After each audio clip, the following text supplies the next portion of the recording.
We're in studio today with professional makeup artist Shahnaz. She's also got her own beauty blog, shahnazlovesbeauty.com. It's recently won a Fair Lady Best Beauty Blog Award. She's already done most of my face, but now we're going to be applying blush. And a lot of our readers also want to know how to apply blush properly and what color suits what skin tone. Okay, so when applying blush, you can either use a cream or powder. The one thing with the cream consistency, it won't last as long.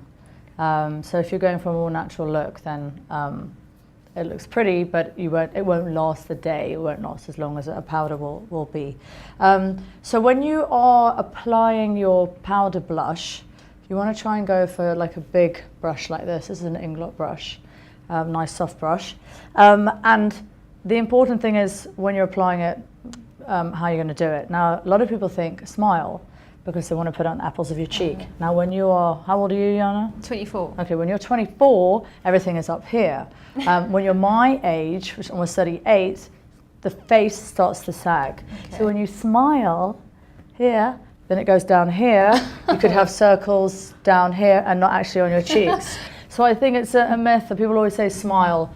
It's okay if you're a young model and whatever, and you know, but don't smile, especially if you're an older lady when you're applying your blush.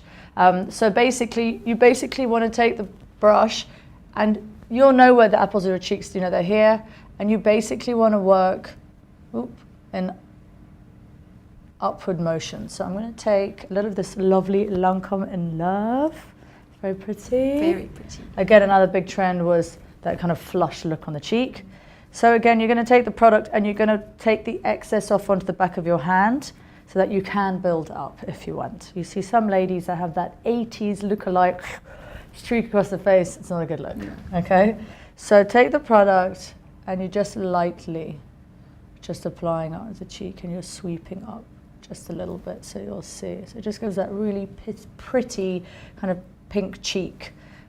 Pink's always a nice color. You can go for like lighter shades or like a darker shade for the dark skin tones. MAC do some really nice, they're the mineralized blushes, but they look absolutely amazing on dark girls. And I think a lot of the darker skin girls think, oh, I wouldn't normally wear that. But you can go for bright colors because the skin is dark and it just pops. Whereas if you put it on someone like you, you'd look like a clown. Yeah. So, but there is a fine line between looking like a clown and looking just pretty. And I think if you're looking for that pretty peaches, light pinks, you can go for a slightly brighter pink, but as I said, take the excess off and just kind of work it so it's just like a pretty little cheek. Okay. Those are kind of the safest. There are also kind of more neutral tones which are quite nice that kind of add to that bronzy look on the skin. So those are quite nice for the fairer skin to the medium skin tone girls. If you're a dark skin girl, you can go for the bright reds and purples and whatever, because it actually looks really amazing on the skin. So I think the darker you are,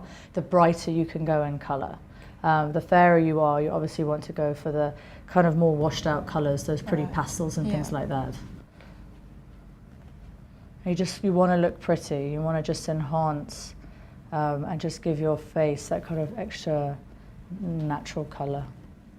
And what about blushes that come in sort of like not a paste, but... So it's the cream. Oh, so it's cream. So when you are doing the cream, actually, sorry, I'm gonna have to grab a... when you're applying a cream blush, you can use your fingers, take your fingers and then you just kind of work it in, or then you can push it in using like a stippling brush, and then you can push the product in. Okay. Press it into your skin, but really gently. And that's also something you can use for your cheeks. You can maybe put it on your lips. So somebody like Bobbi Brown has, they're like a duo one, and you can use it for your cheeks and for your lips. And some people use lipsticks on their cheek. Okay. So if you're working, I actually saw it in a UK magazine, company magazine, and then they had like makeup on the go and using different products, and lipstick featured on the cheek. How would you use your lipstick on your cheek though? So you basically would put it onto the back of your hand, and then with your finger you just want to work it in. Okay. So you always want to use middle finger and then just kind of press in and just work it. Just really gently, just on this upper area. You can either use lipstick, people use it on their eyelids. You can play around with your makeup, especially if you're a professional makeup artist, then you can play around and you can use the pigments on your lips to create a little bit of sparkle. You know, you can do loads of different things. So makeup should be fun, and not something that you're frightened of, and you can always take it off. Yes. I think women are like, oh, I can't do it, but it's, you know I can take it off and I can start again and practice. So now you see Joanna's just got this really pretty pink cheek, and it's just added some extra colour to her face. Thank you. Okay, hope you enjoyed the tutorial.